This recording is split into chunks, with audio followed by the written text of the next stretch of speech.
Assalomu alaykum akalar. Passos videosi bu.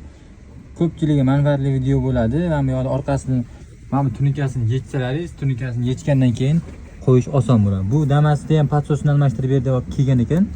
Simi mana bu tegida uzilib tushib yo'q ekan, sim ulanmagan ekan. Passos ishlamadi. Torsam kirib ketib qolaverdi. Keyin mana bu simini ustidan topdim, ochib, ichidan bitta shtekir uladim.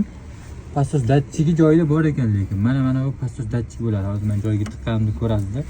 Uy sharoitida ham qilsalaringiz bo'ladi. Mana shtekirni mana hozir ko'rsataman men. Bundoq qilsam. Bu yoqdan trosalar beryapti-da. Mana shu narsa passos datchik bo'ladi. Shuni joyiga shtekirni shundoq tiqib qo'yasizlar mana. Tiqqaningizdan keyin bu yoqda ishlaydi shu passos mana. Bunga aniq like bosib videoni tarqatmasalaringiz bo'lmaydi. Bu Damas'imiz eski Damas, lekin passos ishlamay kelgan. Zamok ochasiz, mana shu tortingiz turdi mana.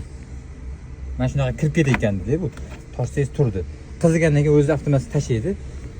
Damaschilarga tashab qo'yamiz, Profmasterga kelaverasizlar. Liboy xizmatlarimiz bor. Bemalol ishlaringizni bitirib ketasizlar. Mana shu joyda ochib to'g'rilasangiz ham bo'ladi, shtekirni tiqib qo'ysalaringiz.